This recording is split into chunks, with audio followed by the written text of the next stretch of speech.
El tema: afirman la falsedad como si fuera verdadera o afirman el engaño como si fuera verdadero. Así que pueden estar cómodos. ¿Okay? Vamos a sentar acá un momento.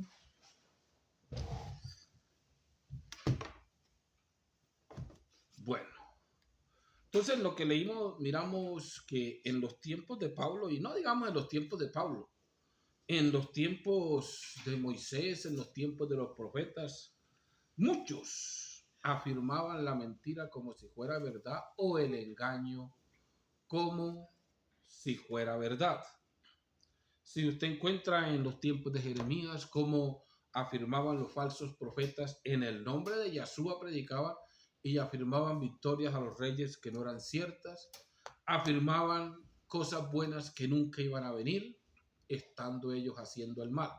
Pero el profeta venía anunciando que venía el castigo de Dios, tenía las razones por qué venir, porque habían abandonado a Dios, porque habían tenido otros dioses en la tierra, porque había idolatría, cantidades de cosas, pero el ser humano no acepta que está afirmando el engaño como si fuera verdadero, y aunque la verdad trate de taparlo, lo tratan de ocultar a la fuerza.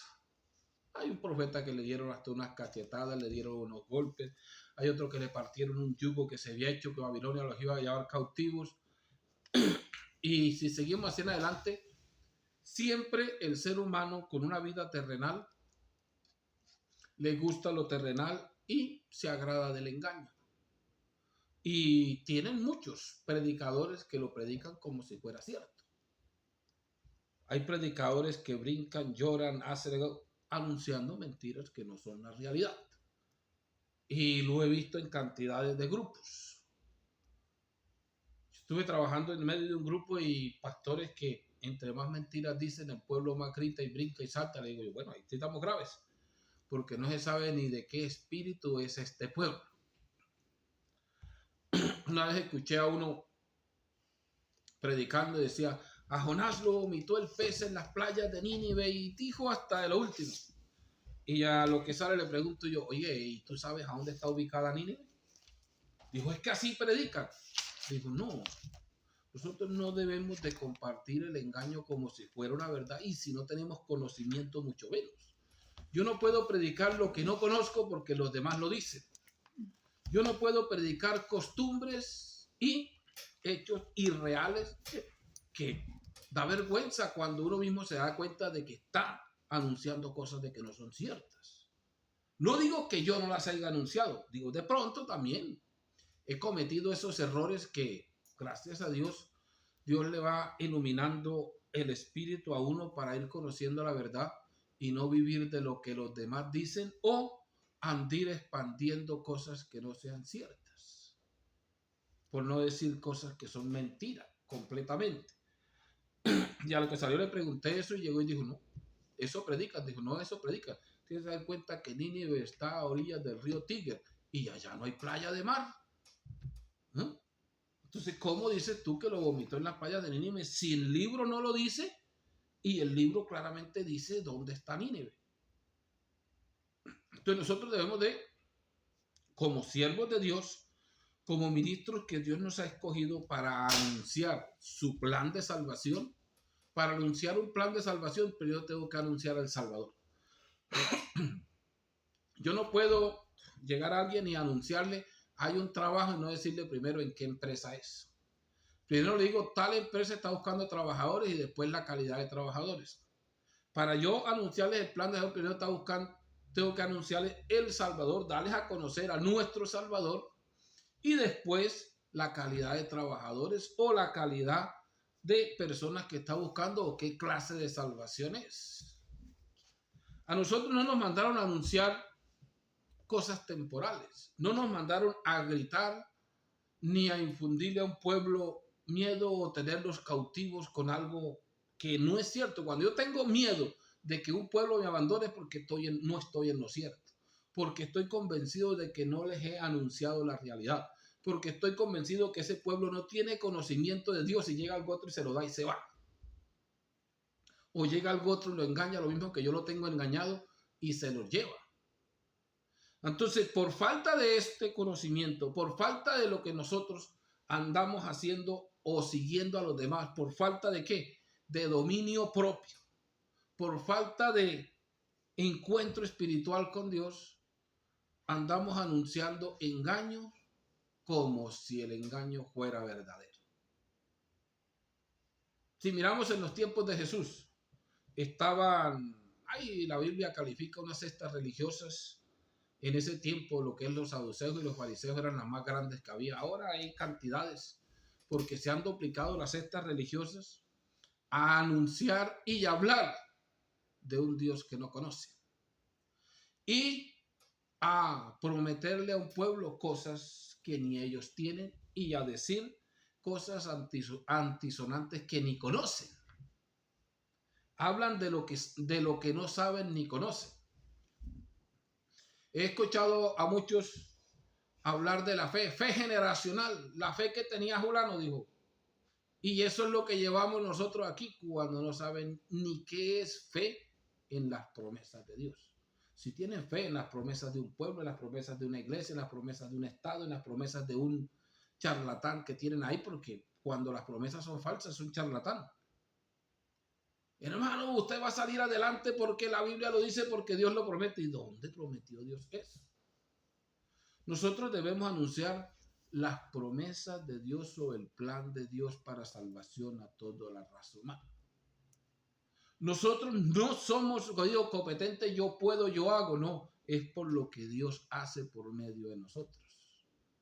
Pero como a la gente le gusta que lo tengan engañado, a la gente, según pienso yo, les gusta que les hablen mentiras. Entre más mentiras les digan, como que más contento están. En una convención escuché a un predicador, y para acá era el presidente de la Iglesia Pentecostal de México, y decía, es que Satanás le arrebató la tercera parte de los ángeles a Dios y le hizo una guerra, pero tremenda. Y toda la gente brincando, y yo, estamos graves. Porque ese no creo que sea el Espíritu de Dios. Porque el Espíritu de Dios se anima por el Espíritu de Dios. Pero yo no sé, como dice Pablo, yo no sé de qué espíritu son ustedes.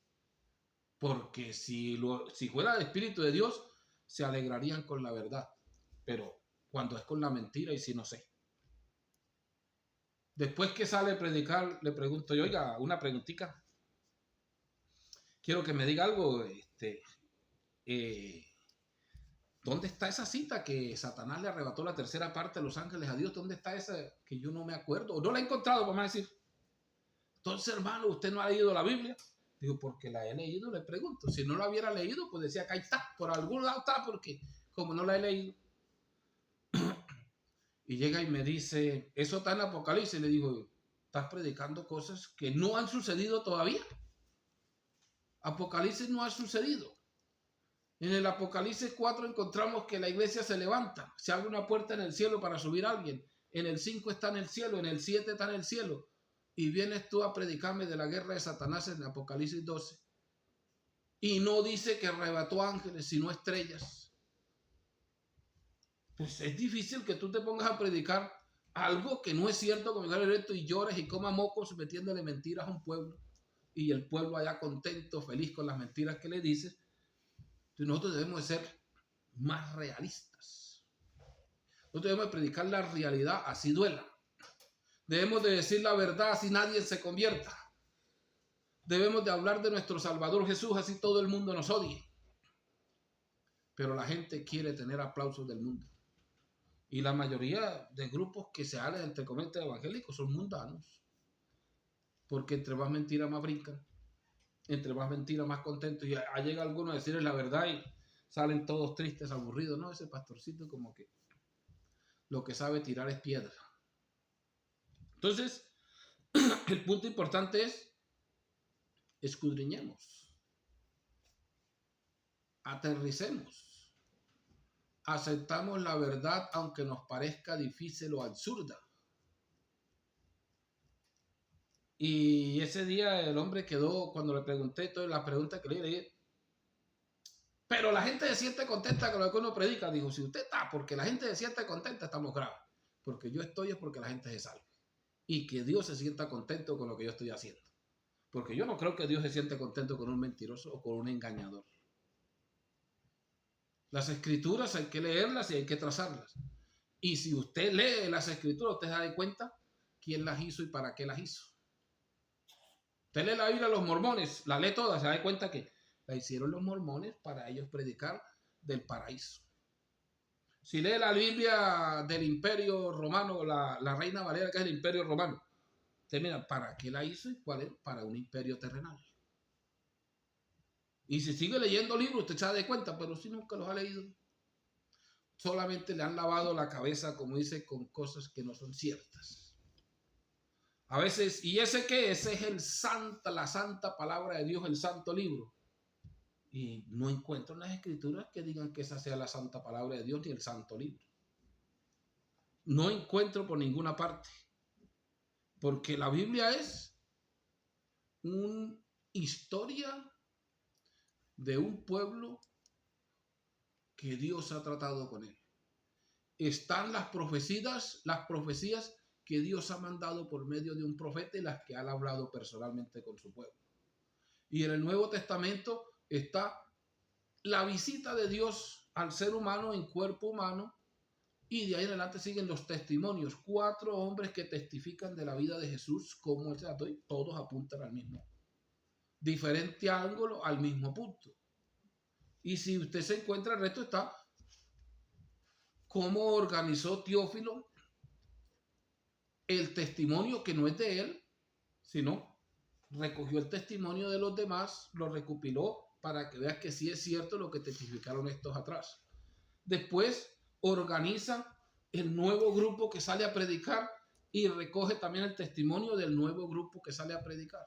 ¿Cuándo salieron? ¿Cómo salieron? Hasta el punto que él pudo recoger información y escribirla testificando de el Salvador o de nuestro Salvador Jesús. Y lo otro, encontramos cartas que no se perdieron, las guardó alguno y están escritas unas cartas que manda Pablo, otras cartas que manda Pedro, otras que manda Juan, otras. Entonces encontramos que Jesús, cuando se refiere al libro, que dice, a como está escrito en el rollo de mí, porque no antes no era un libro, sino un rollo. Pero cuando alguien dice un rollo, ay, el pastor está anticuado. Eso era lo que existía, un rollo. Ahora lo pasaron a un libro y ya no existe libro. Ahora existe una pantalla. Existe un archivo electrónico que hace las veces de lo mismo. Se va aumentando la tecnología, pero tenemos lo mismo casi, con diferentes nombres, diferentes formas, a cómo va la tecnología avanzando. Pero no nos podemos quedar decir que es que la Santa Biblia es porque es santa, porque es un libro. Digo, si la tiene en una tabla, en un celular, es la Biblia, es un libro. Son las escrituras. Entonces, debemos de mirar, ¿estoy santificando un libro o me estoy santificando yo? Porque Dios es santo y el que santifica al pecador. No dice la palabra que está escrita, esa palabra de Dios es la santa y que santifica. Dijo, no, Dios es el que santifica. Porque estamos haciendo cosas que no son correctas. Hablamos de los sabáticos y nosotros estamos peores. Es que ellos santificaron el sábado, hicieron un ídolo del sábado y ellos quieren el sábado. Y nosotros tenemos ídolo de la iglesia porque le llamamos iglesia a lo que es una capilla, un salón cultural. Y vaya a la iglesia y es un ídolo. Hacemos de un ídolo el nombre del grupo de la organización o el grupo o el nombre de la empresa que formaron, o como le quiera nombrar, una corporación como sea, y defienden la corporación a capa y espada y no le importa a la humanidad. ¿Y Dios nos mandó a eso? Dios nos mandó a que se salven las personas, a que ayudemos a las personas, no a un ídolo. Yo no estaba hablando con un pastor y me decía, no, yo metí la mano por la iglesia. Y el hermano se puso por inteligencia, fue que se mató o se murió y no se le dio nada porque yo estaba defendiendo la iglesia. Digo, estás equivocado. O está completamente equivocado que quedé yo sin palabras, con qué decir nada, me dio fue ira, como se dice, de ver cómo se idolatrizan, que defienden a una corporación y siendo la iglesia, ese que se mató es iglesia, los hijos de que quedaron huérfanos son iglesia y la viuda, que dejan de hacerse cargo de los hijos y la viuda. ¿Qué hicieron? La iglesia, si es verdad que está unida con el mundo, pues tendría que hacerse una indemnización para los viudas y los huérfanos. Y si es que está haciendo o cumpliendo lo que Dios manda, debía de soportar a los huérfanos y a la viuda. Pero no, eso lo despiden porque eso no es iglesia para ellos. O sea que, ¿qué estamos haciendo? Estamos asegurando lo que no es cierto. Estamos predicando cosas que no son reales, cosas que no ha mandado Dios a hacer, cosas mundanas completamente, y esperamos la salvación de Dios. Cuando Jesús empezó a predicar, ¿qué decían los saduceos? ¿Y quién ha creído al anuncio de ese mentiroso? Y haciéndoselo realidad con señales, prodigios y milagros, levantándole hasta los muertos. ¿Y quién ha creído en él? Y después que la gente estaba convencida, ¿qué hay que hacer con ese hombre? Dijo, pues nos quiere ganar. Y ellos asegurando la mentira como si fuera verdad, hasta con capa y espada. A ese Jesús hay que matarlo. ¿Por qué? Porque no está de acuerdo con lo que nosotros hacemos, no con lo que Dios ha mandado. Jesús, siendo Dios manifestado en carne, no estuvo de acuerdo con lo que la gente estaba predicando. ¿Qué estaban haciendo? Estaban anunciando el engaño como si fuera verdad. Y obligando a un pueblo a hacer lo que ellos querían ser. Muchos temían que los sacaran del concilio, que no los dejaran más entrar a ese templo a adorar a Dios, porque en ese templo estaba Dios. Es idolatría. Dios está en cualquier lugar. Por eso le está buscando un adorador que le adore en espíritu y en verdad. No habla de un lugar, habla de un adorador. Entonces es importante nosotros en estos tiempos aprender algo, salirnos de la esclavitud religiosa y mirar si verdaderamente yo estoy preparándome para salvación o para hacer un grupo grande. ¿Soy predicador de un grupo o soy anunciador del plan de salvación de Jesús? ¿Soy el siervo de Jesús o soy un esclavo religioso? Porque esto ya se ha vuelto motivo de negocio para muchos. Y para nosotros se ha vuelto a veces afrenta, rechazo del mundo y menosprecio de los grupos religiosos porque anunciamos que Dios es uno y uno es su nombre. Porque anunciamos que Dios no está buscando dinero, Dios está buscando unas personas que se conviertan a Él y puedan tener un espíritu perfecto para salvación. Bendito el nombre glorioso de Jesús. Entonces miramos que estamos en tiempos difíciles, no son fáciles. Estamos en los tiempos de que se ve casi imposible anunciar la verdad porque la gente no la cree y tienen tantas costumbres, ideas en la cabeza que les queda difícil recibir la verdad. Yo le digo a algunos, es que el nombre de Dios es Yahshua. Dice, no, hermano, usted está loco. Eso es en Israel. Los nombres no tienen traducción, tienen transliteración. ¿Y por qué no le cambiaron el nombre a David? Si David es un nombre hebreo. Si Saúl es un nombre hebreo. Si María es un nombre hebreo. Y si sigo nombrándole, nombro casi todos los nombres de la Biblia son hebreos. Porque tienen una transliteración. El único que torcieron fue el de Yahshua y ese sí funcionó. ¿Cómo estamos nosotros de quedados? Gravemente, gravemente nos gusta más el error que la verdad. Bendito el nombre glorioso de Jesús. Entonces, el tema de hoy es mucho cuidado. Miremos bien que no estemos engañados. Y luchemos por no tratar de anunciar el engaño como si fuera verdad. Yo ayudé a salir un muchacho al ministerio y cuando se mandó como al año de estar predicando solo, lo vi más torcido que cabullo en el bolsillo. Y lo llamé, digo, ¿cómo así? Tú tienes que dar cuentas a Dios, no al que te llamó. Digo, pastor, yo no puedo seguir predicando eso porque me quitan la licencia. Digo, ¿y esa licencia te va a salvar a ti? ¿Eres que yo te enseñé a ser un siervo de Jesús o a ser un esclavo religioso? Digo, usted me enseñó la verdad, pero es que yo no puedo. Digo, si no puedo, no te puedes salvar. Eso es mundano. Y se me enojó y me dijo, claro, usted de aquí adelante no es más mi pastor. Digo, eso quería decirte que me da vergüenza decir que yo fui el que te enseñé cuando estás haciendo lo que no es cierto. Cuando lloras y comes mocos metiendo una mentira. Y a mí me da vergüenza que yo le haya enseñado a alguien y alguien vaya a decir que no, que la Santa Biblia, que la Santa Iglesia, que vaya y predique de la cruz, que vaya y predique de las almas, que vaya a predique cantidad de cosas que no son ciertas.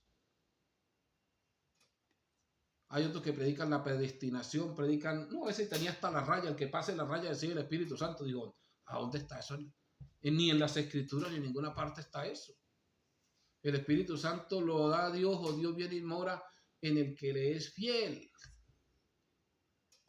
Para recibir el Espíritu Santo, lo único que necesita es ser fiel a lo que Dios ha mandado y él ya lo hace su morada.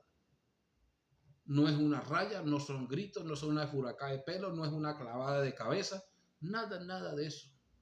Esos son costumbres que han aprendido y andan engañando a la gente. Y por eso la gente, los oyentes andan esperando, cuando venga fulano de tal, me pegue una furacá de pelo y recibo el Espíritu Santo, me pegue una clavada de cabeza por ahí. Eso no es cierto. Anuncia a Jesús, comunica, de conocer a Jesús, de conocer su plan de salvación y él hará el resto. Así de fácil. Y de esa manera nos podemos salvar. De otra manera, me da vergüenza tener que decir, pero digo como el hermano Licero decía, estamos más perdidos que un piojo en una peluca. Así, hermanos, que voy a atacar la reflexión y mañana, como de costumbre, a las 9 de la mañana, no porque sea domingo, sino porque es un día que dan las empresas de descanso. Entonces lo tomamos para tomar un momento, adorar a Dios, cantarle y también tener una reflexión o una enseñanza cada día para nosotros capacitarnos más espiritualmente y así poder ser más fiel a nuestro Salvador.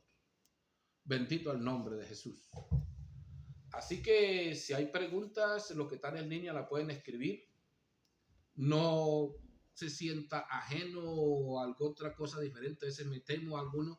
Somos la familia de Dios. Nosotros somos familia, los que tenemos el Espíritu Santo somos hermanos, somos parte de un mismo cuerpo y no tenemos que sentir, como se dice, vergüenza, miedo, temor los unos con los otros. Estamos para ayudarnos. Bendito el nombre de Jesús.